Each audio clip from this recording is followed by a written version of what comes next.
Tumingin tayo sa mapa. Ang Iran at Israel ay hindi magkadikit, hindi sila magkapitbahay. Sa pagitan nila, may mahigit 1,000 kilometro at ibang mga bansa sa gitna. Iraq, Syria at Jordan. Kung gusto ng Iran na umatake ng direkta sa Israel, kailangan nitong lampasan ang lahat ng yon.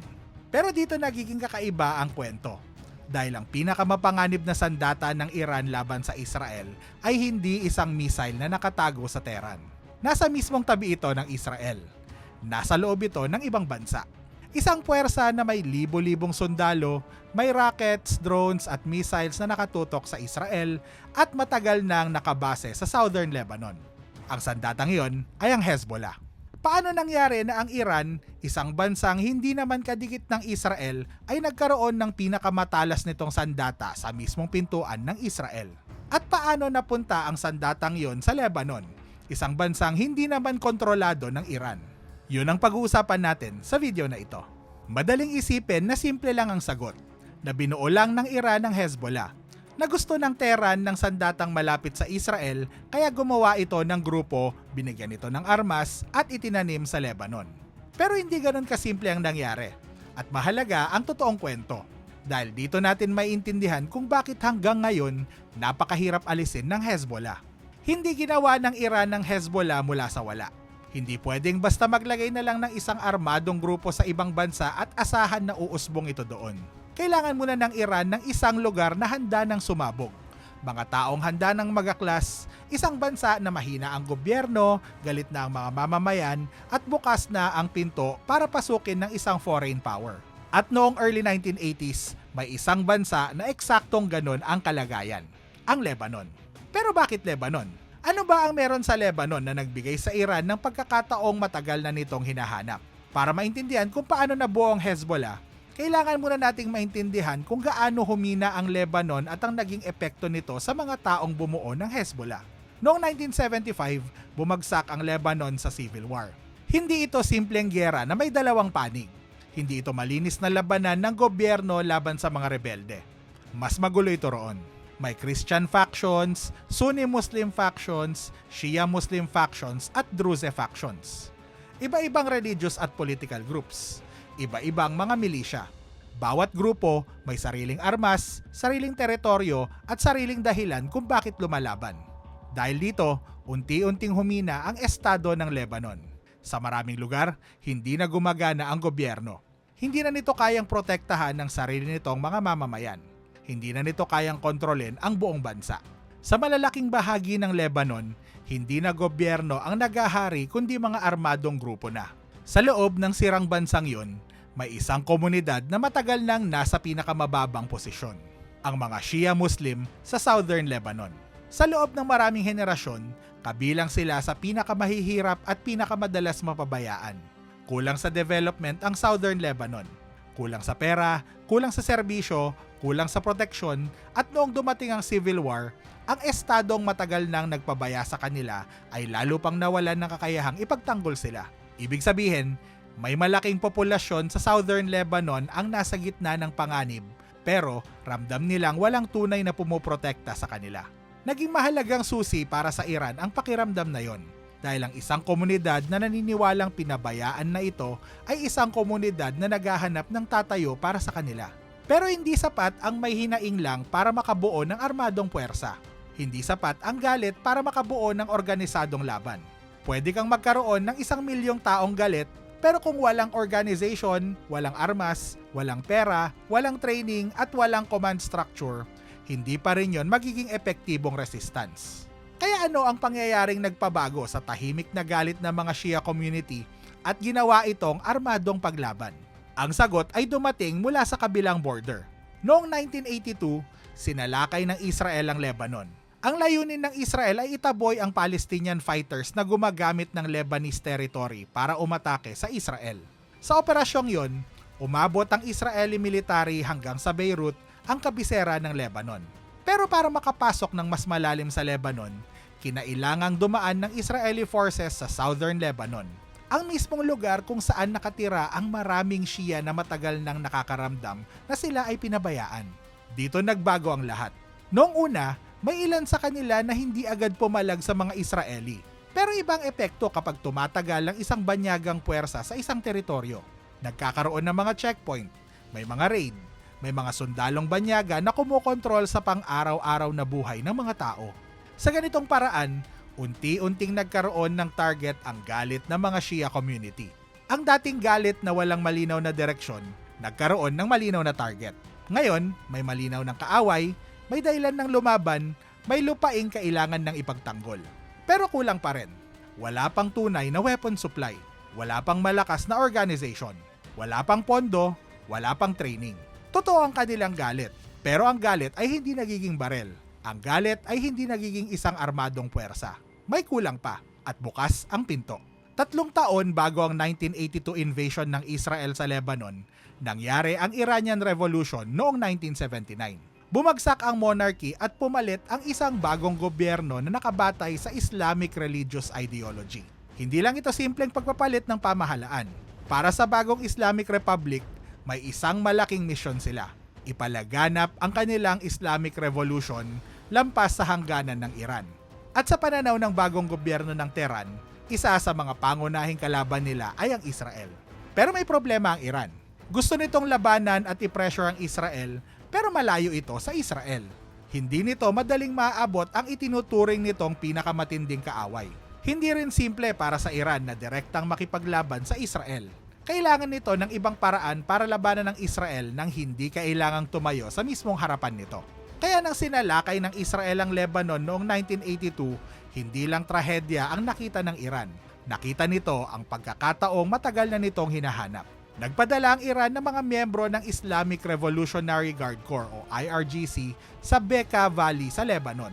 Ang nakita nila roon ay ang eksaktong mga sangkap na kailangan nila. Mga Shia population na kapareho nila ng religious identity, may populasyon na galit na, may populasyon na malinaw na kalaban ng Israel, at ang bansa ay masyado ng mahina para hadlangan ang pagbuo ng isang bagong armadong grupo. Ibinigay ng Iran ang lahat ng kulang para gawing sandata ang galit ng mga Shia community. Nagbigay ito ng pera, armas, military training, organization at command structure. Nagdala rin ito ng ideolohiya. At ang ideolohiyang iyon ang nagbigay ng malinaw na layunin sa grupo. Resistance laban sa Israel. Kapag pinagsama mo ang lahat ng iyon, hindi ka lang basta makakakuha ng isang ordinaryong milisya sa bansang puno ng iba't ibang milisya. Ang makukuha mo ay isang bagong uri ng grupo. At ang grupong yon ang naging Hezbollah. Ang dahilan kung bakit mahirap alisin ang Hezbollah sa Lebanon ay dahil hindi ito iisang bagay lang. Mula pa sa simula, lumaki ito bilang 4 na bagay ng sabay-sabay. Una, ito ay isang armadong puwersa. Pero hindi lang ito simpleng grupo ng mga taong may barel. Organized ito, may malinaw na command structure, at habang tumatagal, nagkaroon ito ng sandatahan na kayang tapatan kahit ang isang modernong military. Ito ang parte ng Hezbollah na nakikita ng Israel. Pangalawa, ito ay isang political party. Hindi na natili ang Hezbollah sa mga bundok at kanayunan. Pumasok din ito sa Lebanese politics. Tumakbo ang ilang miyembro nito sa mga eleksyon, nanalo ng mga pwesto sa Lebanese parliament at nagkaroon ng pwesto sa gobyerno. Sa madaling salita, naging bahagi ito ng estado habang hawak pa rin ang sarili nitong mga armas at nananatili sa labas ng kontrol ng pamahalaan ng Lebanon. Pangatlo, ito ay isang social services network. Sa mga lugar na bigo ang Lebanese government, pumasok ang Hezbollah. Nagpatakbo ito ng mga ospital at paaralan. Nagbigay din ito ng ayuda at iba pang mga serbisyo. Para sa maraming pamilya sa Southern Lebanon, ang Hezbollah ay hindi lang isang milisya. Ito ay institusyon na nagbibigay ng tulong na hindi nila nakukuha mula sa sarili nilang gobyerno. Ang ganitong serbisyo ay bumubuo ng isang bagay na hindi madaling bilhin: loyalty. Pang-apat, ito ay isang simbolo. Para sa Israel, Amerika at iba pang mga bansa, ang Hezbollah ay isang armadong grupo at terrorist organization na suportado ng Iran. Pero para sa mga supporter nito, hindi lang ganon ang tingin nila sa Hezbollah. Para sa kanila, ito ay resistance. Ang puwersa na sa tingin nila ay tunay na tumatayo laban sa mas malakas na kalaban para sa mga taong pinabayaan. Emosyonal ang identity na yon, nakakaantig ng puso. At dahil doon, mas tumitigas ang galit ng Hezbollah at ng mga supporter nito sa Israel. Nagsimula ang hinaing sa occupation ng Israel sa Southern Lebanon. at sa pakiramdam na pinabayaan sila ng sarili nilang gobyerno. Pero pinalawak ito ng ideolohiya ng Iran. Hindi na lang ito naging tungkol sa occupation ng Southern Lebanon. Naging bahagi ito ng mas malaking kilusan laban mismo sa Israel. Naging konektado ito sa mga Palestino. Naging religious at moral symbol ito para sa mata ng mga supporter nito. Ang lokal na galit at ang imported na ideolohiya ay nagsama at naging iisang apoy. Dito natin maintindihan kung bakit hindi basta-bastang mabubura ang Hezbollah. Talunin mo man ang armadong puwersa nito, nandoon pa rin ang political party. Mapaslang man ang mga commander nito, nandoon pa rin ang social services network at ang loyalty ng mga tao. Sirain man ang mga base nito, nandoon pa rin ang simbolo. Kung kalaban mo ang Hezbollah, hindi ka lang lumalaban sa iisang milisya. Lumalaban ka sa puwersang nakahabi sa politika, komunidad at identity ng isang bansa. Pero kahit nakabaon ng malalim ang Hezbollah sa Lebanon, hindi pa rin yun sapat para maging malakas ito sa labanan. Kailangan pa rin ito ng mga armas, pera, training, supply lines, at mga gerang magpapatunay na kaya nitong lumaban. Paano nga ba lumaki ang kilusang ito hanggang maging isa sa mga pinakamalakas na armadong puwersa sa buong Middle East? Hindi overnight naging regional power ang Hezbollah. Umakyat ito ng dahan-dahan. Bawat hakbang, naghanda para sa susunod.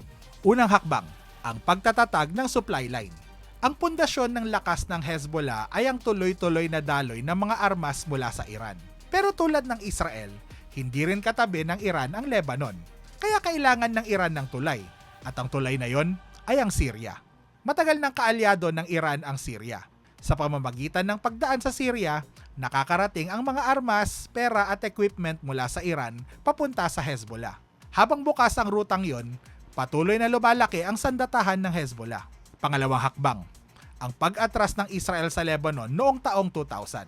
Sa loob ng maraming taon, may hawak na bahagi ang Israel sa Southern Lebanon. Tinawag ito ng Israel na security zone. Isang buffer para ilayo ang mga banta mula sa Northern Israel. Pero para sa Hezbollah, occupation yun. Pananakop ng isang banyagang puwersa sa lupa ng Lebanon. Kaya habang nandoon ang Israel, may malinaw na dahilan ng Hezbollah para manatiling armado at lumalaban.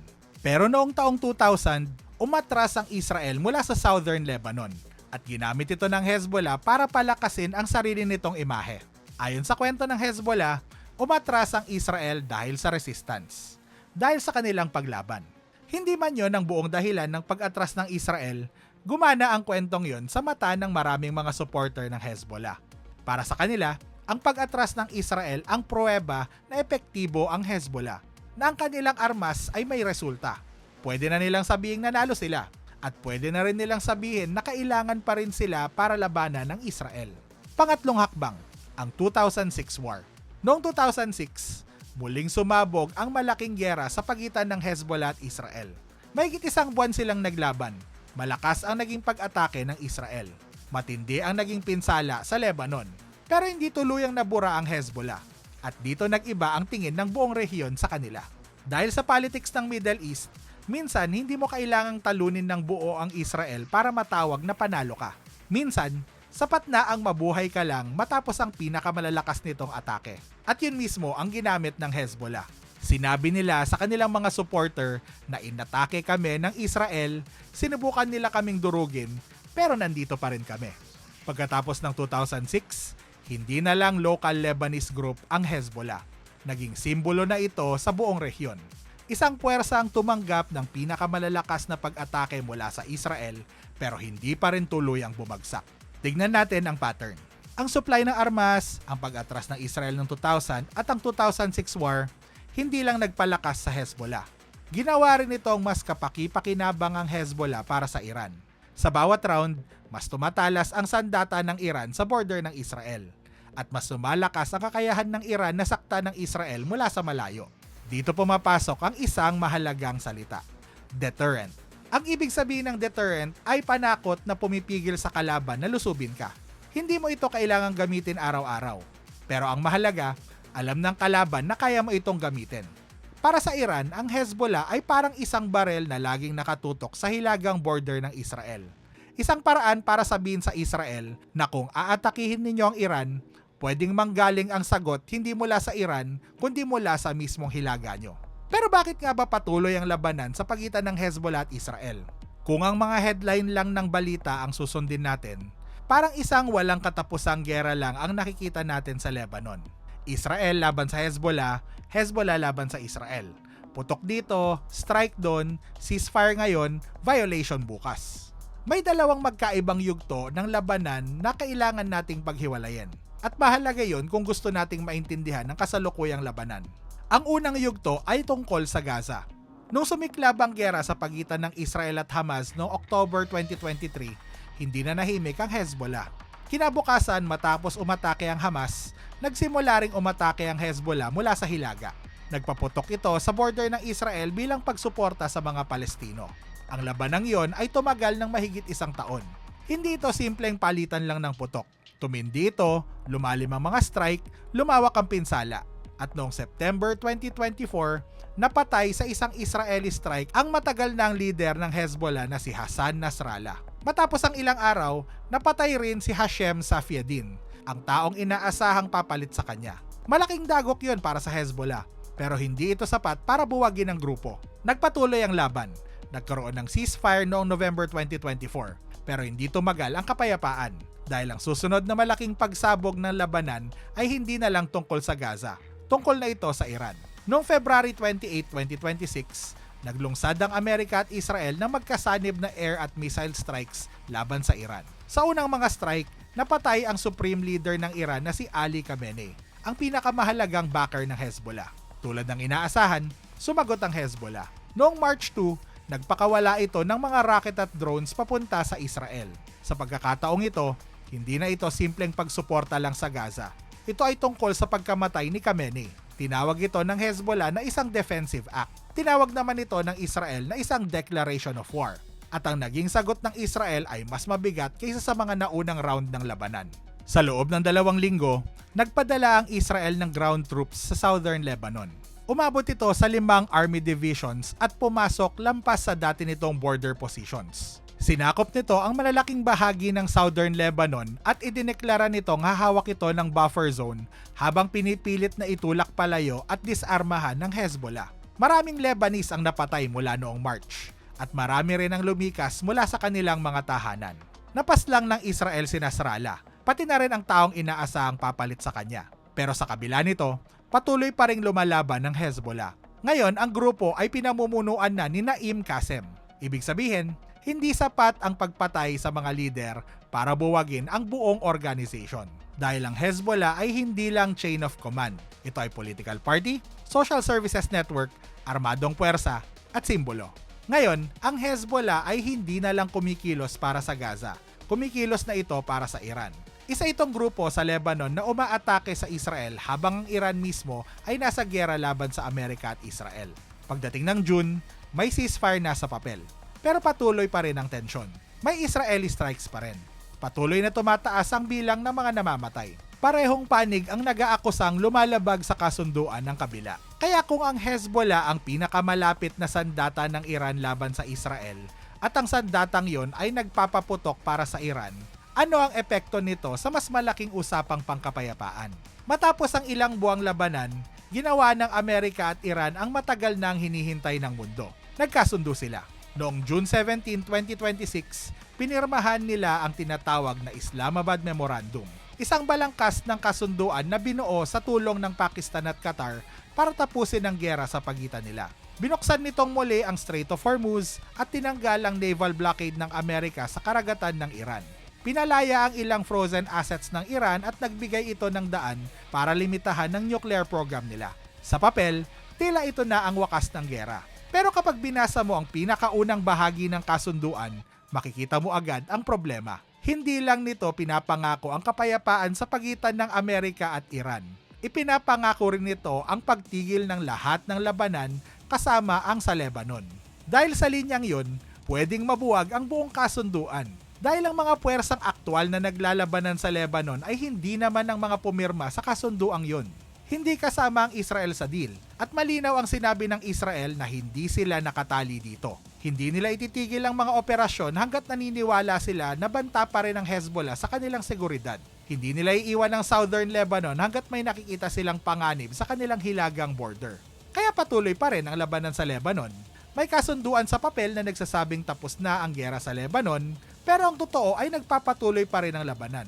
Dito mo makikita kung bakit napakahirap buuin ang kapayapaan sa pagitan ng Israel at Hezbollah. Gusto ng Israel na madisarma ang Hezbollah at mailayo ito sa border. Ayaw nitong bumalik sa dating sitwasyon kung saan may mga rocket, drone at fighters ang Hezbollah na nakapwesto malapit sa hilaga ng Israel. Kaya hanggat may nakikita itong banta, gusto nitong manatili ang buffer zone. Pero syempre, ayaw naman ng Hezbollah na ibaba ang armas nito at umurong mula sa southern Lebanon. Para sa kanila, kung aalis sila habang may Israeli troops sa lupain ng Lebanon, para na rin silang sumuko at ang buong identity nila bilang resistance ay nakataya dito. Gusto naman ng gobyerno ng Lebanon na mabawi ang buong soberanya ng bansa. Gusto nitong umalis ang Israeli troops. Gusto nitong hindi na maging battlefield ang sarili nitong bansa. Pero hindi nito kayang utusan ng Hezbollah na ibaba ang kanilang mga armas. Hindi nito kayang kontrolin ang buong southern Lebanon at hindi nito kayang mag-isang ipatupad ang anumang kasunduan kung hindi sasang-ayon ang mga armadong puwersa. Ayaw din ng Iran na ihiwalay sa usapang pangkapayapaan ng Hezbollah dahil para sa Tehran, mahalagang kaalyado ito. Pero hindi lang ito simpleng kaalyado. Hindi lang ito proxy. Ito ang pinakamahalagang sandata ng Iran laban sa Israel. Kaya kung may peace deal ang Iran pero hindi mapoprotektahan ng Hezbollah, mababawasan ang pinakamahalagang alas ng Tehran. At dito pumapasok ang mas malaking panganib. Nagbabala ang Iran na kung magkakaroon ng seryosong strike sa Beirut, pwedeng muling magliyab ang buong giyera. Ginamit na rin ng Iran ang labanan sa Lebanon bilang dahilan para muling higpitan ang Strait of Hormuz. At kapag gumalaw ang Strait of Hormuz, hindi lang Middle East ang naapektuhan. Gumagalaw ang presyo ng langis at nararamdaman din ito ng buong mundo. Kaya ang kasunduang dapat sanang magtatapos na sa giyera ay nakabitin ngayon sa isa sa mga pinakamahirap kontrolin na bagay sa buong rehiyon.